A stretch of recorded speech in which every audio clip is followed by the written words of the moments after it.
সামনে গজওয়াতুল হিন্দ আসতেছে, ওই গজওয়াতুল হিন্দে যার যা কিছু আছে তাই নিয়ে চাপিয়ে পড়বো। আমরা নরেন্দ্র মোদীর গলাটা কাটবো, এরপরে রাম মন্দির ভেঙে আবারও মসজিদ বানাবো। কারা কারা দয়ার, কারা কারা দয়ার? নারায়ে তাকবীর, নারায়ে তাকবীর।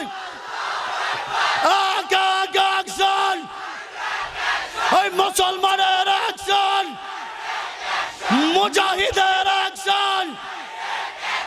নরেন্দ্র মোদীর দুই গালে, নরেন্দ্র মোদীর দুই গালে নারায়ে তাকবীর। আল্লাহু আকবার। বসেন সবাই। মুসলমান, কঠিন সময় চলে এসেছে, কঠিন সময়। আপনারা কি জানেন ফিলিস্তিনিতে যে ইহুদিরা আক্রমণ করতেছে? আপনারা জানেন? কথা বলেন। গাজায় যে শিশু মারতেছে আপনারা জানেন? এর আগে দেখেন আফগানিস্তানে যখন এরা হামলা করেছিল, আফগানিস্তানের কে কোন দলের, কে দাড়িওয়ালা কে দাড়ি সারা, কে নামাজি কে বেনামাজি, কে কোন ফিরের মুরিদ, এটা দেখে মারছে? কথা বলেন, এগুলো দেখে মারছে? মুসলমান পাইছে আর মারছে, মুসলমান পাইছে আর মারছে। আরে আমাদের কিভাবে আস্থা করতে হয়, এটার জন্য তো আল্লামা মাহবুবুল্লাহ কাসেমি সাহেবের মতো, আব্দুল হক সাহেব হুজুরের মতো, সাদি সাহেব হুজুরের মতো আল্লাহর ওলিরা তো আছেন।